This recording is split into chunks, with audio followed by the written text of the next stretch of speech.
नमस्कार मेरे श्रोतागण। मैं आज आपको कुंडली में आपके जो नक्षत्र होते हैं, नक्षत्र में चंद्रमा गोचर करता है तो आपकी राशि का निर्माण होता है। तो वो नक्षत्र कितने हैं और किस नक्षत्र में आपका जन्म हुआ है, आपको क्या कार्य करना चाहिए, इस बारे में मैं आपको जानकारी दे रही हूँ कि आपको व्यवसाय कौन सा करना चाहिए जो आपके लिए फलित हो। नक्षत्रों से आपके व्यापार का निर्णय लिया जाता है। तो हमारे शास्त्रकारों ने, ज्योतिष आचार्यों ने, जो भी हमारे जनक थे, पराशर ऋषि, भृगु ऋषि, सबका अलग अलग मत है और कभी भी कोई भी चीज़ एक मत से उसका निर्णय नहीं किया जाता है। कई मत को साथ में लिया जाता है और जिसकी सर्वोपरि जो मत होता है, ज़्यादा जिस मत पे लोग वो होते हैं, जिसका निर्णय सही रहता है, उसको हम मान्य कर लेते हैं। तो निर्णय लेने के लिए हमें सब ऋषियों के, सब जो ज्योतिषाचार्यों के देखना चाहिए कि किसने क्या कहा था, क्या नहीं कहा था। जिसका मत ज़्यादा है उसी से विश्लेषण करते हैं।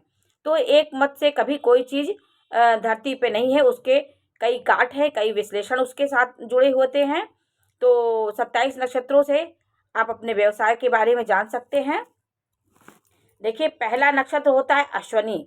अश्वनी नक्षत्र में आपका जन्म हुआ है तो आप यातायात से संबंधित कार्य कर सकते हैं, ट्रांसपोर्ट से संबंधित कर सकते हैं, वाहन से संबंधित कार्य कर सकते हैं, सुनार कार्य आप कर सकते हैं, सुनारी आदि कार्य कर सकते हैं, सेना प्रबंधन, ये सब चीज़ें आप में हो सकती। खेल से संबंधित कोई कार्य हो सकते हैं, दवाइयों का कार्य आप कर सकते हैं। और भरणी नक्षत्र में आपका जन्म हुआ है तो आप नर्स, सेवा कार्य और सेवा कार्य करने वाले, दाह संस्कार से संबंधित जो वस्तुएं बिकती हैं बाजार में, उससे संबंधित आप कार्य कर सकते हैं। तंबाकू, काफ़ी, चाय आदि कार्य कर सकते हैं। फोटोग्राफी का भी काम आप कर सकते हैं।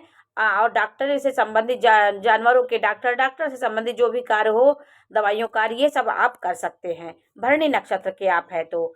और कृतिका नक्षत्र में आपका जन्म हुआ है तो आपको नौकरी नहीं मिली, कोई व्यापार आप करना चाहते हैं तो नुकीली चीज़ों का व्यवसाय करें। तेज तलवार, चाकू, जिसमें नुकीलापन हो, लोहे का कोई कार्य हो, लोहार का कार्य हो, और नशे के शिकार व्यक्ति होते उनके उन्मूलन के कोई ऐसे कार्य हो, और ऐसी औषधि को बेचना हो जिससे नशे वाले व्यक्ति का नशा दूर हो, वो सब कार्य करेंगे।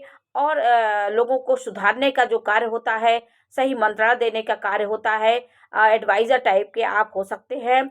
और जड़ी बूटियों का कार्य भी आप कर सकते हैं। कृतिका नक्षत्र में जन्म लिए व्यक्तियों का ये कार्य होता है।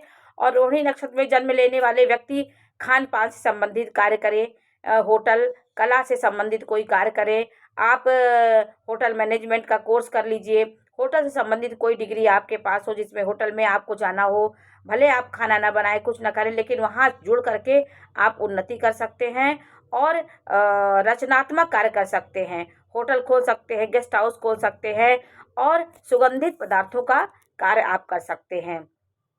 और मृगशिरा नक्षत्र में जन्म लिए व्यक्ति का किसमें आप कार्य कर सके तो मृगशिरा नक्षत्र, मृगशिरा नक्षत्र में वृष राशि आती है। 2 चरण वृष राशि में आता है, 2 चरण मिथुन राशि में आता है। तो इसमें आप वृष राशि के भी हो सकते हैं। पहला 2 चरण उसमें चला जाता है और लास्ट का 2 चरण मृगशिरा नक्षत्र में आ जाता है। तो मृगशिरा नक्षत्र में आपका जन्म हुआ है तो आप यात्रा से जुड़े कार्य करें। यात्रा में कार्य करेंगे तो आपको बहुत फल होगा। जितनी यात्रा करेंगे उतना आपको कहीं ना कहीं अपने व्यवसाय में, अपने करियर में आपकी उन्नति होगी। शिक्षा, खगोल शास्त्र, लेन देन, पैसे से संबंधित कोई कार्य होते हैं, जैसे बैंक का काम, बीसी, लोन लेना, ये सब कार्य आप करेंगे। कपड़े से संबंधित कार्य आप करेंगे तो आपका अच्छा होगा। मृगशिरा नक्षत्र अच्छा होता है। ये आपके व्यवसाय के लिए अच्छा होता है। आप सामाजिक है, लोकप्रिय है, समाज में आपकी एक ख्याति होती है। तो मृगशिरा नक्षत्र के लोग ये सब कार्य कर सकते हैं। बैंक से लोन लेना देना, पैसे का जो भी कार्य इनकम होता है वो आप कर सकते हैं। आर्द्रा नक्षत्र में जन्म लेने वाले व्यक्ति क्या करें। आर्द्रा नक्षत्र में आपका जन्म हुआ है, ये राहु का नक्षत्र होता है। तो किस बिजली से संबंधित कार्य आप कर सकते हैं, कंप्यूटर मशीनों का कार्य कर सकते हैं, टेक्नोलॉजी से संबंधित कोई कार्य कर सकते हैं। जैसे ऑनलाइन कोई कार्य होता है उसको आप घर बैठे कर सकते हैं।